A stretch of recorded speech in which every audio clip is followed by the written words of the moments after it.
UPSC 2017 में electoral roll जो होते हैं उनसे रिलेटेड सवाल पूछा गया था और कहा गया था कि इनमें से कौन सा ट्रू है, और नीचे दो स्टेटमेंट दी गई थी जो थी the electoral roll is normally revised every year to add names of those who are turn to 18 on the 1st January of that year or have moved to into a constituency, and to remove the names of those who have died or moved out of a constituency. और दूसरी statement थी the updating of the electoral role only stops during an election campaign after the nomination for candidates have closed. एक बार हिंदी में सवाल को देख लेंगे।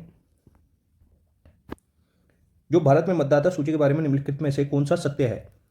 और पहला स्टेटमेंट है आमतौर पर मतदाता सूची में उन लोगों के नाम जोड़ने के लिए संशोधित किया जाता है जो उस वर्ष की 1 जनवरी को 18 वर्ष के हो जाते हैं या एक निर्वाचन क्षेत्र में चले गए हैं, और उन लोगों को नाम हटाने के लिए जो किसी निर्वाचन क्षेत्र में मर गए हैं या बाहर चले गए हैं। और दूसरा स्टेटमेंट था उम्मीदवारों के लिए नामांकन बंद होने के बाद मतदाता सूची का अद्यतन केवल चुनाव अभियान के दौरान बंद हो जाता है। और इसके जो ऑप्शन थे कि सिर्फ पहला सही है या दूसरा सही है या दोनों सही हैं या इनमें से कोई भी सही नहीं है। इसके पहले जानते हैं हम इलेक्टोरल रोल के बारे में। जो इलेक्टोरल रोल होता है इसे हम बोलते हैं इलेक्टोरल रजिस्टर, वोटर रोल या पोल बुक, इसे इन नाम से भी जाना जाता है।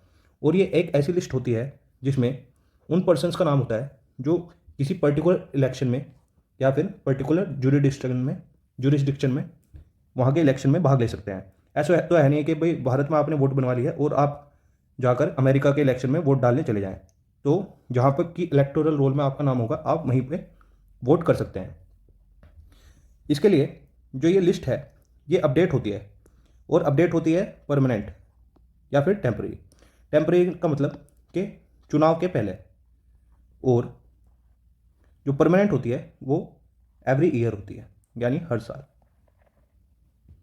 तो जो भारत है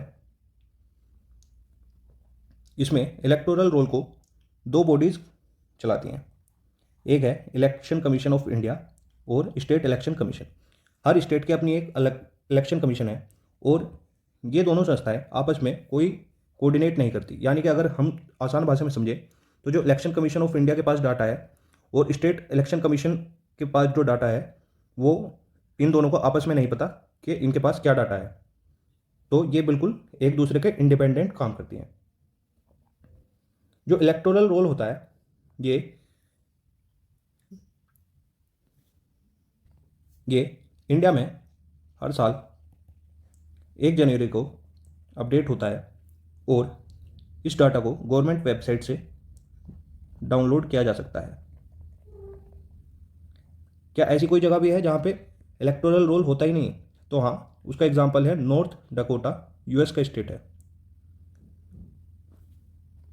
और जो अपडेशन है इलेक्टोरल रोल का वो सिर्फ इलेक्शन में स्टॉप होता है, स्टॉप ड्यूरिंग इलेक्शंस,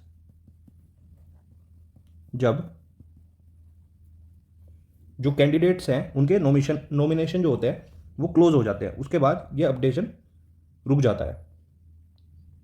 तो अब जब इतनी बात हो ही रही है तो कुछ बात करते हैं फिलहाल इससे रिलेटेड क्या खास बनता है जानने के लिए।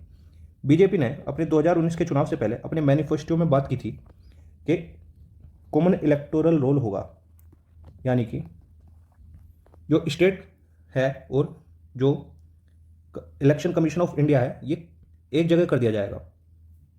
ये बात की थी बीजेपी ने अपने 2019 के मैनिफेस्टो में, क्योंकि ये अब आपस में बिल्कुल भी कोऑर्डिनेट तो करते नहीं है और इनका सेपरेट इलेक्टोरल रोल होता है। और ऐसा करना क्यों चाहती थी बीजेपी गवर्नमेंट?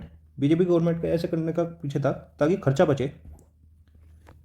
भाई चुनाव कराने में खर्चा तो बहुत आता ही है, और इंडिया में तो वैसे भी हर लेवल पे कभी पंचायत का चुनाव है, कभी जिला पंचायत का चुनाव, तो कभी लोकसभा का चुनाव, तो कभी विधानसभा का चुनाव।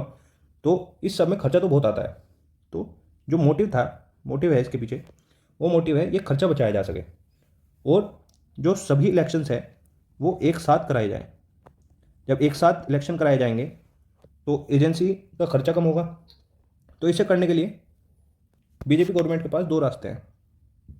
पहला तो है आर्टिकल 243 के भाग में और आर्टिकल 243 ZA में संशोधन कर दे, और ये संशोधन स्टेट इलेक्शन कमीशन को पावर देते हैं चुनाव संचालन कराने की और उस चुनाव को कंट्रोल और डायरेक्शन देने की।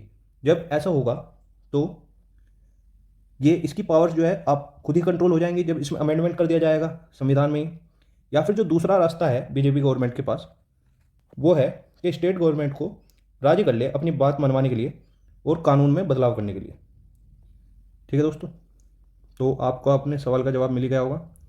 इसमें आपके दोनों ही स्टेटमेंट सही हैं।